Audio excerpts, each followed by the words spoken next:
The beginning point for me, as far as music goes, I think would be the time when I was 10 years old, when Papa went over to Kenya and he felt he needed to surprise me by bringing me a 32 key keyboard. I remember it was a Yamaha and it was about that big. That for me was a really, really important day because I think, as far as I can remember, that's what marks the beginning of my musical journey, and from that point on, it's been upward and onwards. Having worked with this little gift that I'd received, only 32 keys, I used to play for my family, my brothers, my sisters, my cousins, all in the home. And then over in high school, I just happened to be one of the people that played piano the most, with my really inspirational friends, Dumi Mfune, Blessed Webu. We all kind of bounced off each other and got good energy music-wise. That confidence moved over into university, where I still continued to play for, I would say, between 800, 900 people all at one go.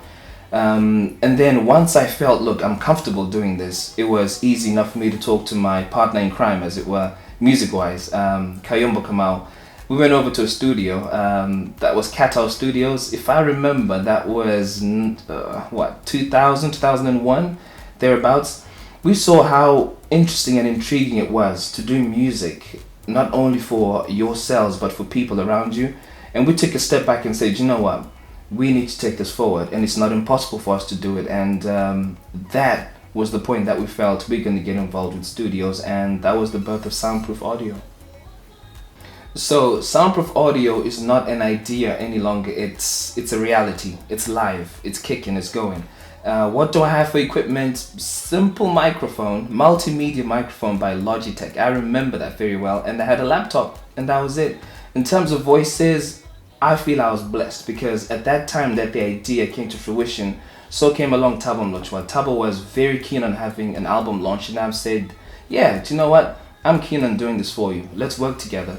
We worked together, and the project was a resounding success because one of the key tracks on the album called Africa Africa so happened to be the leading and selected track to be played in Zimbabwe for Africa Day in 2006. That gave me a lot of confidence to feel, look, I can do this with more just one person. So I got a group of 4 people together. They were called Destiny, and they did a 12-track album, which did exceptionally well again. That was about a year after. And then that's what pushed me further again to say, look, I'm not going to keep this to myself or close friends. I need to have this coming out. If anybody needs to hear it, it's going to be around the world, not just around the world, but everywhere in the world as much as you can. And yeah, that's what brought me to this point. So Soundproof is not an idea any longer, it's a reality. We got an album out for Thabo, there's an album out for Destiny, and now I have this passionate drive to move this music and this passion I feel inside me out to everybody else around the world. There would have been no better way to do this apart from working hand in hand with my little sister Shami. She was an absolute, I don't know, I wouldn't even know how to describe it. She was amazing in a nutshell. Where I've drawn a lot of inspiration from things around me, I felt, look, let's take a little drive and see what we could possibly sing about. Took a little drive, and then we came across an old car, and it seemed to tell a rich story behind it. Funny enough, it had trees growing on the inside because it's that old, but those were enough for us to feel we got energy to work with this. The story that she told me she got from it was that she imagined somebody who was wealthy once upon a time, probably didn't listen to advice he was received from older people, more experienced people, and then he ended up in a situation where he had to ditch the car. And then that took me back to an old proverb that I used to hear way back in the day, and it goes, Ramba Kuudzwa, akaonekwa nembonje paoma. And I felt this is enough for me to work with. And I say to her, Shami, I want you to sing this at the back of your head. We had a little rehearsal, and she says, yeah, I think that's going to work. What's the song going to be about? Ramba Kuudzwa, akaonekwa nembonje paoma, because he didn't listen to advice he was given and look at the situation. So the song is actually a Shona proverb about advice that we need to adopt if you want to walk in a good straight pathway to great success. We have the idea, the car's given us something to work with, the Shona proverb has given us something to work with. Now I need to find a studio to work with. But I was fortunate enough to have some really, really good friends who got excellent connections, and they got me some time into a studio. Walked in there, loved the setup immediately, and because it's people I've worked with before, they were like, Tendai, you know exactly what you're doing. There's a synthesizer for you. Do what you need to. I put the track down, and the whole time I'm putting the track down, I can see Shami is getting into the groove of it, but she's a little intimidated by everything that's around her because she hadn't been in the studio before. It wasn't too long though that I said, look, you know what, come and sit next to me. And we had a little rehearsal, you know, clicking my finger, tapping my foot to her, going over the lines that she needed to go through. And before we knew it, she was happy and comfortable.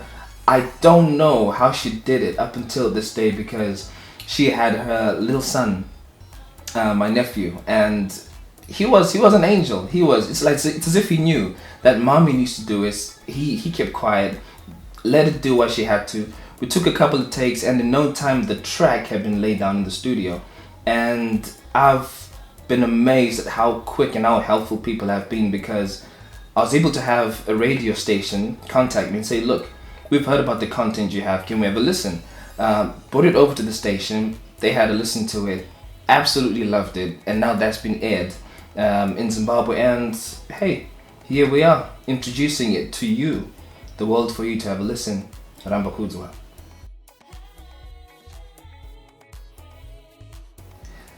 Shami suddenly cracks out of this little nutshell that she's in, and she explodes with excitement, and now has been nagging me, saying, Tendai, when is this going to be available? I'm waiting, I'm curious. What's the name of this single track? What's the name of the album, as it were? And yeah, I'm happy to say the single is available. The album is out. It's 2 tracks, Ramba Kuudzwa and Guilty Innocence. Guilty Innocence I haven't said much about now. That's only because I want you to hear the essence of the jazz in it. But Ramba Kuudzwa, available for you to download on iTunes, available for download on Amazon, MP3 and Google Play.